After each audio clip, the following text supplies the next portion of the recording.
World War II, most soldiers didn't die from bullets, tanks, or airplanes. They died from artillery, not from the enemy they could see, but from explosions that came without warning. No dramatic duel, no heroic charge, just a distant boom, and then everything disappears in fire and steel. Soldiers called it the God of War, and today you'll understand why. Before we continue, make sure to hit the like button and subscribe if you enjoy military history content. It helps the channel grow and allows us to create more in-depth war analysis like this. Now let's dive in. War is terrifying. But what's even more terrifying is the enemy you cannot see. Imagine standing in a trench. You don't know when the next shell will land. You don't know if it will explode 10 meters away or directly on top of you. There's no warning siren, no visible threat. Just silence. Then a whistle. Then an explosion powerful enough to shake the ground beneath your feet. During both World War I and World War II, artillery wasn't just another weapon. It was the backbone of entire armies. It decided when attacks began. It determined whether defenses collapsed. It shaped battlefields long before infantry moved forward. That's why soldiers didn't call it support. They called it the God of War. What does God of War really mean? The title wasn't poetic. It wasn't dramatic exaggeration. It was practical. Artillery controlled the battlefield. Infantry might capture ground. Tanks might exploit a breakthrough. Aircraft could provide air superiority. But none of that worked without artillery preparation. Before any major offensive, artillery would fire for hours, sometimes days, softening enemy defenses. Trenches would collapse. Bunkers would crack. Communication lines would be cut.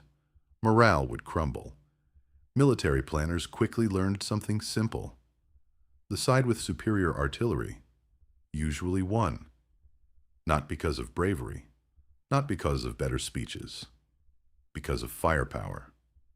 Artillery is not just big guns. It is overwhelming destruction on an industrial scale. During major offensives in World War II, thousands of artillery pieces could fire tens of thousands of shells in minutes. Entire landscapes were reshaped. Fields turned into craters. Villages flattened. Forests shredded into splinters. Before the D-Day landings in June 1944, Allied artillery and naval guns bombarded German positions for hours. Over 6,000 artillery pieces supported the invasion. The goal wasn't precision. The goal was devastation. On the Eastern Front, the scale was even larger. During the Battle of Stalingrad, Soviet forces unleashed millions of shells over months of fighting. Entire city blocks disappeared. Estimates suggest that up to 70% of battlefield casualties in both world wars were caused by artillery. Not rifles, not machine guns, not tanks. Artillery. The psychological terror. But artillery didn't just destroy cities, it destroyed minds. A soldier can take cover from bullets. He can hide from a tank. He can see an airplane approaching. But artillery strikes from miles away. The first sign is often the sound. A faint whistle in the air. Then impact. Then chaos. Constant bombardment led to what was once called shell shock. Today we call it PTSD. Soldiers exposed to prolonged artillery fire often showed uncontrollable shaking, inability to speak, disorientation, emotional collapse. Even experienced veterans sometimes broke under sustained bombardment. Because artillery removes control. You cannot fight it directly. You can only endure it. Artillery versus fortifications.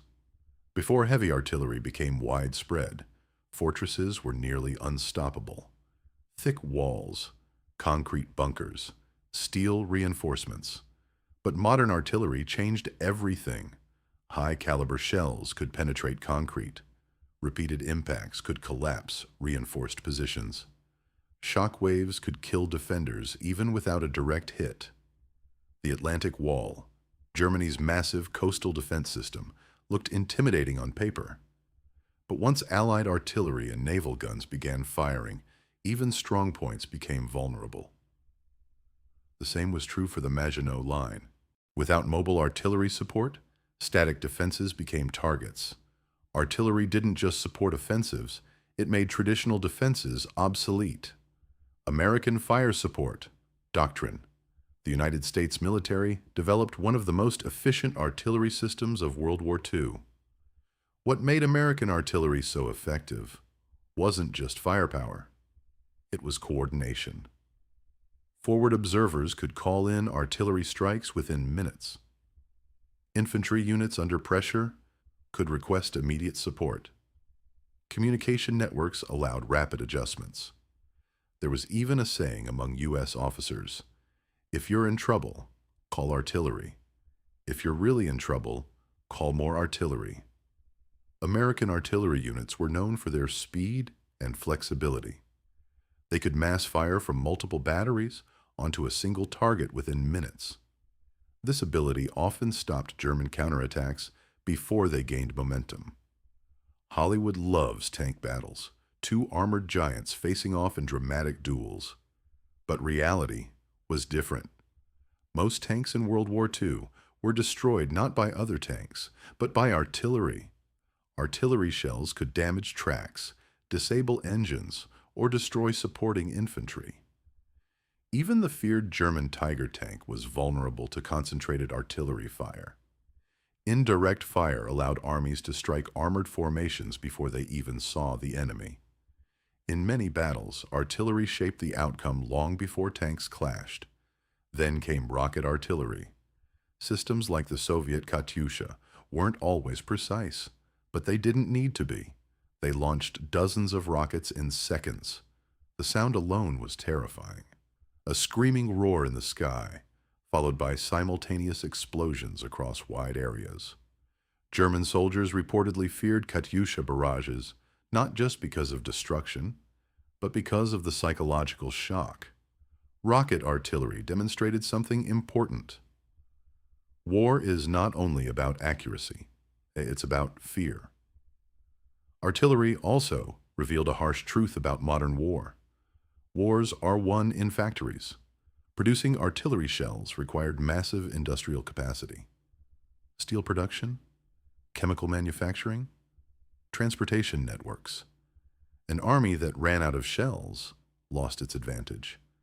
An army that could maintain constant bombardment controlled the tempo of battle. In World War II, industrial output became as important as battlefield tactics. Artillery symbolized total war, where entire economies were mobilized. Today, artillery remains one of the most powerful tools in modern warfare. It is faster, more accurate, integrated with drones and satellite targeting. Precision-guided shells can strike targets miles away with incredible accuracy. But the principle has not changed. Control the battlefield from a distance. Disrupt enemy movement. Break morale before ground forces advance. The god of war never disappeared. It evolved. Artillery earned its title. It decides battles before soldiers ever see each other. It shapes terrain, destroys defenses, cripples morale. It kills more than rifles. It outnumbers tank duels. It dominates quietly, from miles away. Next time you watch a war movie, remember, the real power often wasn't the soldier charging forward. It was the gun you never saw.